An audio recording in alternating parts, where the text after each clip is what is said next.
This Replanet initiative of the Times of India with very specific focus on water and the importance of circular economy. This topic assumes a lot of significance and there's a lot of topical significance with reference to urban areas, and me being the urban development minister, I also wanted to share with you a few things that we have attempted and a few things where we have succeeded, and also areas where we are still working on in terms of ensuring that our cities, which have turned into heat islands and have become single biggest contributor to carbon emissions, have to be tackled. And this is something that I say not just as a Minister for Urban Development, but also as a very concerned citizen and as a concerned father who's worried about the future generations as well. As we all understand, as we all know, cities across the world, not just in India, have become the economic engines, propelling our growth stories across the universe, across the planet. Now, if you just look at India, or if you look at Telangana for that matter, more than 45% of Telangana's GSDP actually comes from Hyderabad and the suburban areas of Hyderabad. Same is the logic for every single nation across the world. In fact, a few years ago, I've mentioned this before, but I'll say it again. A few years ago, I had a meeting with Satya Nadella, who is the chairman of Microsoft, CEO and chairman of Microsoft. So when I was sharing with him that Telangana is a very urban state and a large chunk of our revenue actually comes from urban pockets, Satya shared something very insightful and interesting. He said, even though Microsoft actually exists in nearly 180 countries in terms of presence, 70% of Microsoft's revenue also comes from 80 cities across the world. So cities have become magnets for investment. Cities have become magnets for migration, urbanization, primarily because, people migrate to cities in search of better livelihood opportunities, better education facilities, better healthcare facilities. In general, better living standards is what they come in anticipation of. As a result, what we are witnessing today is, Mr. Nitin Gadkari, Honorable Minister, Union Minister, keeps referring to this, and let me paraphrase him a bit. Mr. Gadkari keeps telling us whenever we meet him that whatever urbanization has happened over the last 5,000 years is likely to happen over the next 50 years. The same quantum of urbanization that has happened in the last 5,000 years will be happening again, will be repeating itself over the course of next 50 years. So that kind of points you to the enormity of the challenge at hand for all of us. The importance of urban areas, of course, cannot be overruled. It can be gauged from the fact that while urban areas in terms of geographical expanse constitute for 5%, but they contribute to 46% of the population in Telangana and to about 2/3 of the GSDP of the state. To put it in numbers, let me put it this way. If you look at Telangana as a state, our geographical area that the state currently kind of covers or extends to is about 1,12,000 square kilometers, out of which Hyderabad alone is 675 square kilometers. But if you look at other urban pockets also in the entire state of Telangana, it would not be more than 2,000 square kilometers.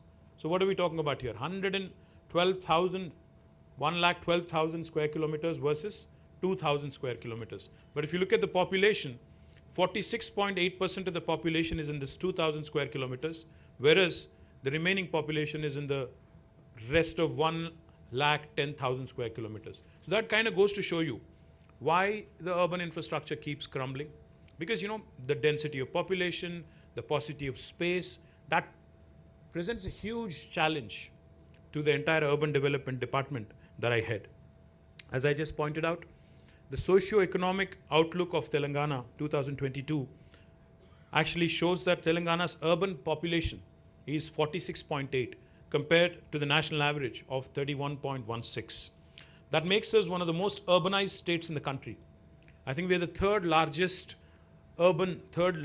most urban state after Tamil Nadu, which is at 48.45, and Kerala at 47.23, and right after us is Maharashtra at 45.23. So that makes Telangana one of the most urbanized states in the entire country. And we are also one of the fastest growing urban economies in the country.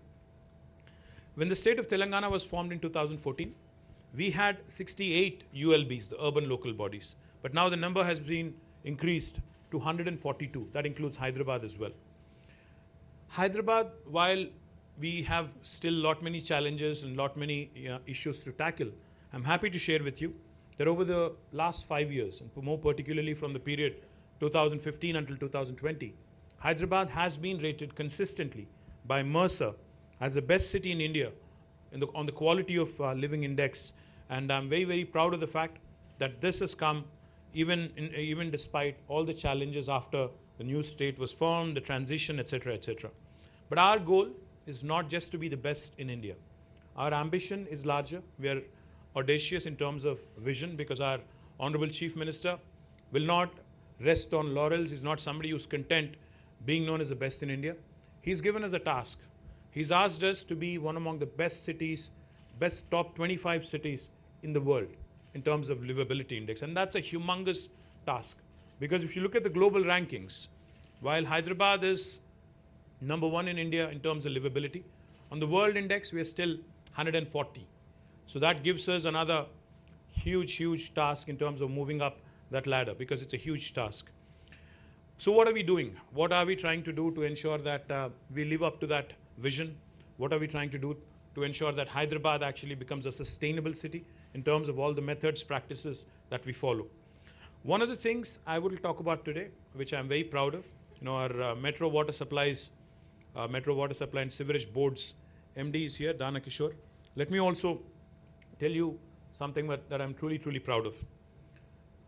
Hyderabad will become the first city in India come March, April next year, which would be treating every single drop of sewerage. We have undertaken a humongous task, are setting up nearly 31 sewerage treatment plants with a capacity of 1,259 MLD of sewerage waste, costing us about 3,866 crore. And once completed at a secondary level, this treatment would be of secondary level and backed by legislation. This will make Hyderabad, among all Indian cities, the first city to have achieved 100% treatment of sewerage, which I'm very proud of. And I do believe this will set a new benchmark for the rest of India. Now, how do we plan to reuse this water, treated water? We plan to reuse in construction, because construction is happening very aggressively across the city and also neighboring areas. We plan to mandate utilization of treated water by all the builders and construction companies, and we also will be using it for landscaping activities and horticulture activities. We could potentially also, in fact, use this water, treated water, to cool the furnaces and thermal plants and to do a number of other things as well. The second important intervention that I would like to talk about is effective management of surplus runoff water, especially during floods in Hyderabad. A lot of people complain, a lot of people talk about how cities in India, cities across the world are not equipped, fully to handle flood-like situations. Robin talked about climate change. Climate change, global warming was a topic that we used to read about in newspapers.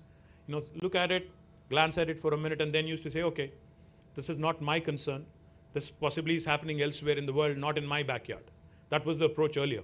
But now, we all know climate change is real. It's already knocking on your doors. It's already at your doorstep. It's affecting all of us. As a person who's involved in public life, as a policy maker, I've been witnessing some very disturbing changes across different seasons. We are now accustomed to unseasonal rains in October. And we are also accustomed to, unfortunately, late arrival of monsoons. We are also accustomed to cloudbursts. And we are accustomed to 45, 46 degrees temperatures in summer. Now, these are unusual patterns. These are exceptional patterns. But looks like exception is going to become the norm. Expecting the unexpected is going to be the challenge for governments. I cannot take cover, I cannot take an excuse to my citizens stating that cloudburst and unseasonal rain, unprecedented rain has resulted in a flood-like situation, which may be the reality. But I don't think the citizens are going to accept that sort of an explanation in future anymore.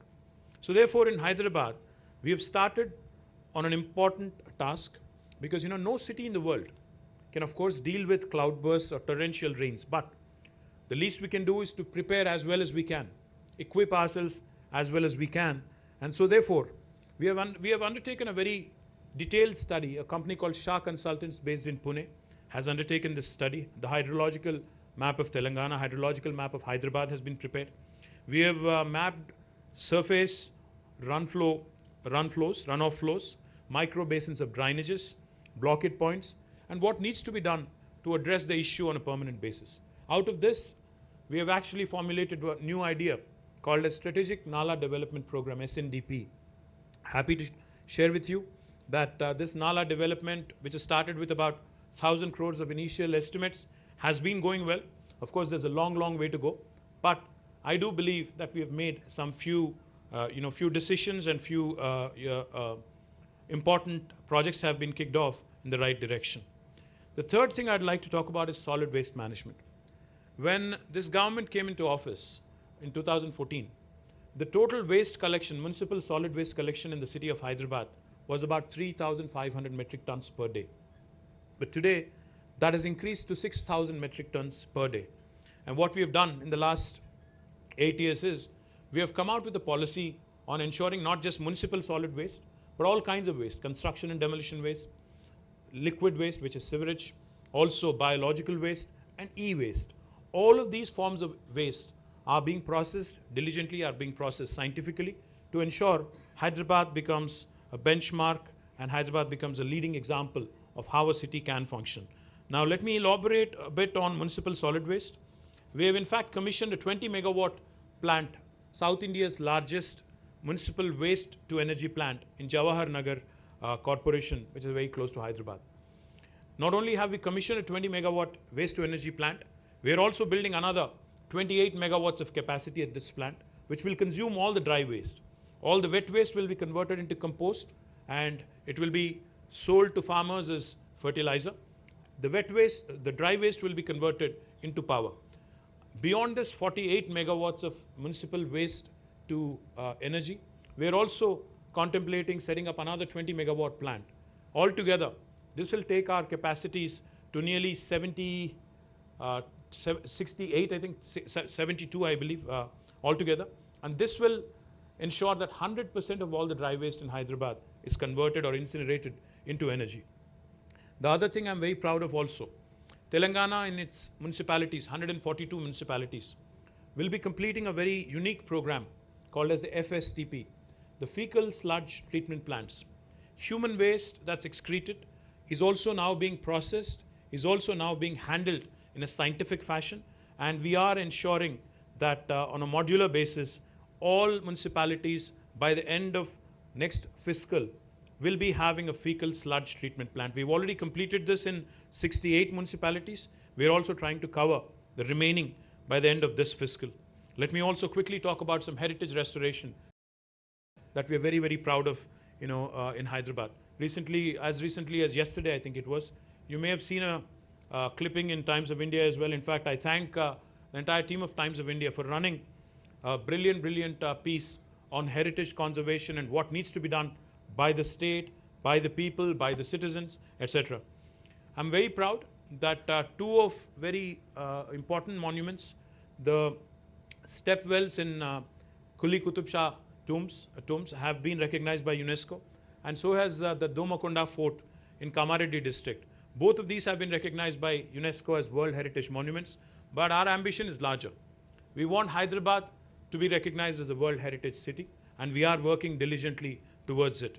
Let me talk a bit about restoration of heritage structures that we have done as have been involved in as a government. One of the things I'm very proud about is the restoration of Mozum Zahi Market, which has once again regained its lost glory. Because I remember as a kid, as a student, I used to frequent the Mozum Zahi Market. It is famous for its market, and also I don't know how many of you have had famous ice cream there. It is truly famous.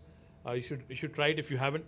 Likewise, the clock tower at Mehboob Chowk, Sultan Bazaar, the CSI Church, Ram Gopalpet Police Station at Monda Market, and Shah Ali Banda. All of these are being restored. We've also done Kaman restoration at Maula Ali Kaman, Char Kaman at Charminar, and Bansilal Pet Kaman at Secunderabad. I'm also happy to announce that restoration of step wells. I'm happy Kalpana Ramesh is here. She's been doing some pioneering work in restoration of step wells. Bapu Ghat, where she was also involved, her team was involved. Bansilal Pet, my compliments to you, Kalpana, and the entire team of municipal administration and others who have worked together. Gachi Bauli, Victoria Memorial School, Goshala, 6 stepwells which have been restored by the Aga Khan Foundation at Kuli Qutub Shahi Tombs, and 2 stepwells at Narayanpet and 1 at Chautupal. The initiative, which started at a small scale with the cooperation of Rainwater NGO, is now fast becoming a public movement, and a lot of people are taking pride in the restoration that has been done. In addition, we've also taken up some restoration works at Ashur Khana, Hussaini Alam, Darbar Hall, Koti Women's College, and restoration of Kuli Qutub Shahi Tombs. Our upcoming restoration works also include reconstruction of Mehboob Chowk, popularly known as the Murgi Khana or Murgi Chowk, Sardar Mahal, Julu Kaman, Lad Bazar, Miralam Mandi, State Central Library, Sheikpet Sarai, and Khurshid Zahi Devdi. These are some of the few. In fact, Hyderabad has about 218 heritage structures, both private and public. Our ambition, our goal, is to ensure that each of these structures is diligently restored and maintained for the benefit of our future generations. We're very confident. I mean, I can go on with a number of such initiatives, but we are very, very confident that with all these initiatives, by way of creating a circular economy, by focusing on sustainability, by ensuring that we also conserve our heritage structures, we will qualify to be among the list of UNESCO cities for World Heritage, as a World Heritage City. We've already been recognized by UNESCO in their list of cities for gastronomy. As you all know, Hyderabad's biryani is truly, truly world famous. So we have been recognized by UNESCO among the list of gastronomical cities popular for gastronomy. And again, like I mentioned, because of the work done by Aga Khan Foundation at the stepwells in Kuli Qutub Shahi Tombs, we've again been recognized by them. But our effort is to ensure that this continuous exercise, endeavor, to maintain that perfect mix of modernity and old world charm, rich heritage and culture, the Ganga Jamuna Tehzeeb that Hyderabad is known for, will prosper, will thrive, and every Hyderabadi eventually will feel proud of all the work that is being done by the government and its citizens. I'd like to play a small video before I close out so that you understand exactly what is being done. Thank you. Jai Telangana.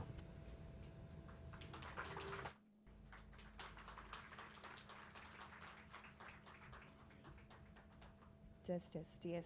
Thank you so much, our Honorable Minister, for sharing valuable insights and inputs with all of us here today and always inspiring us. And then again, we look forward to seeing Telangana as one among the top 25 cities in the world. I now request Mr. Robin David to kindly please present the closing remarks. Thank you very much, KTR Garu, for sharing your perspective. I think there were 3 takeaways for me from this entire exercise. One is that you want to make Hyderabad a climate resilient city. Secondly, you want Hyderabad to be one of the most livable cities in the world. And thirdly, you want it to become a World Heritage City. All 3 Times of India would be very happy to work with you. We've already done a sustained campaign on heritage. We will also work with you on the other 2 initiatives, even if we are occasionally critical of what we say. Thank you.